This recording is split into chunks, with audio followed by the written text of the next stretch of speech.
Yes then people, and welcome back. Today we're going to go over the top 7 reasons why you're going to struggle to get lean this summer. But first things first, hunger management is key. Knowing when you get hungry and knowing what you can do to stave off hunger is essential. So if I have caffeine first thing in the morning, then I can usually push my meal back 2 or 3 hours. So I've actually saved more calories for later on in the day where I am personally more hungry. However, you just need to learn when you're most hungry. Maybe you're really hungry in the mornings. Maybe you're really hungry in the evenings.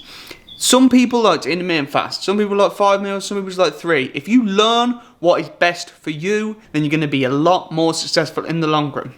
There are a lot of scientific studies that have been done on this, and they found that 4 meals evenly spread throughout the day is the best way to maintain your hunger on average. So if you're not sure, try that and then work with it a little bit, but definitely caffeine can aid you in staving off hunger for a little longer.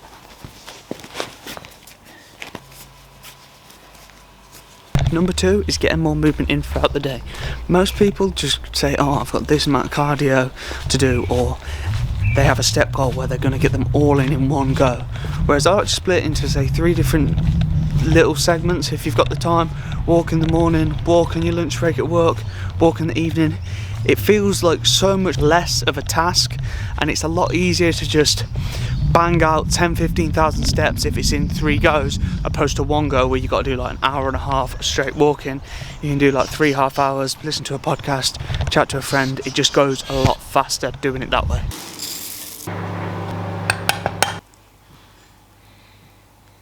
Number 3 is being more strategic about your food choices. I went for berries instead of a banana because berries are less calories than a banana, although a banana is my favourite fruit. And I went for PB2, powdered peanut butter, instead of actual peanut butter. I probably reduced about 100 calories by just having powdered peanut butter instead of normal peanut butter, and another 100 calories having blueberries instead of bananas. So that's 200 calories, and it still feels like I'm eating a pretty similar meal. So just be more strategic about your food choices, and your diet shouldn't have to change that much. Now let's head to the gym, and we're going to go over the 2 training variables that I think if you alter, then your cut's going to be a lot more successful, and you're going to be a lot less likely to get injured, and it's just going to be a lot easier because you're going to have a lot less fatigue.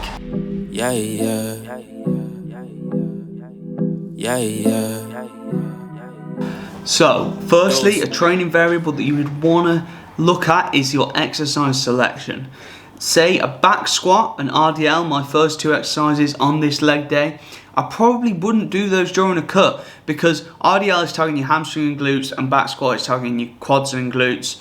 And there's a lot of fatigue, they put a lot of stress on your lower back, and you can probably target your hamstrings very effectively with just a leg curl and target your legs effectively with a hack squat or a leg press. So this has less overall fatigue, and you're less likely getting injured because you're in a more stable position doing those other exercises, and you're just focusing on strictly stimulating the muscle. And then next, managing your overall volume. For example, most people will grow from 8 sets of quads per week. Now this is like the minimum effective dose, so maybe you're somewhere in between 8 and say 20, but what you need to do is you need to find your minimum effective dose of sets and then stick to that. Don't take your volume too high when you're cutting because you're not aiming to grow, you're just aiming to keep hold of that muscle. Anyways, watch the end of the workout and then I'll catch you back for tip number 6. Started from the mud, now you see us going up. Numbers never lie, now you see us blowing up. People used to front, now you see them showing up. So what's up? I've been down and out below. Keep it a buck, I don't fuck with these niggas. Always been one up on all of these niggas. They be trying to front for all of these bitches. Man, I ain't got time cause they all in they feelings. Ice of the gang and we making a killing. It's 2020 and they notice the vision. You be the hero, I'm playing the villain. The underdogs and we walk in the building. We getting money, yeah, they think that we dealing. They talking hot, yeah, fuck they opinions. And we won't stop till we all touch a million. Don't ever forgive, but we probably forgive my nigga, I'm living. Taking the cards that was given, my blessings is already written. Wrapped little ribbon, putting ourselves in positions to making some major decisions. Started from the mud. Number 6 is still eating things you enjoy. If you eat a good amount of fibre and you're sensible with your food choices, the majority of the time then you could eat something like this every day. It's only 200 calories. And it's going to make it a lot easier to stick to your diet because you're not going to feel like you are limiting yourself that much. It's also going to give you a lot better relationship with food because you're not just going to be thinking, at a later date, I can eat these foods. When this day comes, I'm allowed to eat this. No, if you just keep them in a little bit every now and then, it makes it a lot easier when you're coming out of your cut to be able to stick to your calories and not end up overindulging and putting all the weight back on again.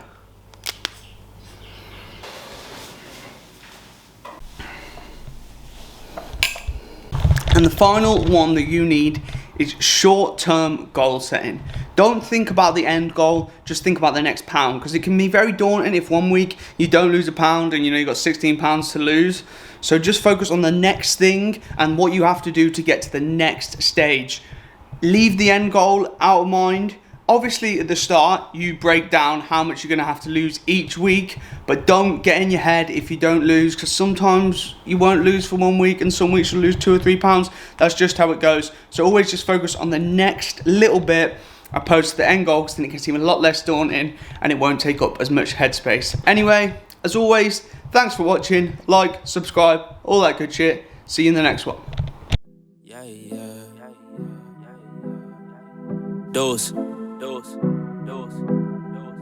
Yeah.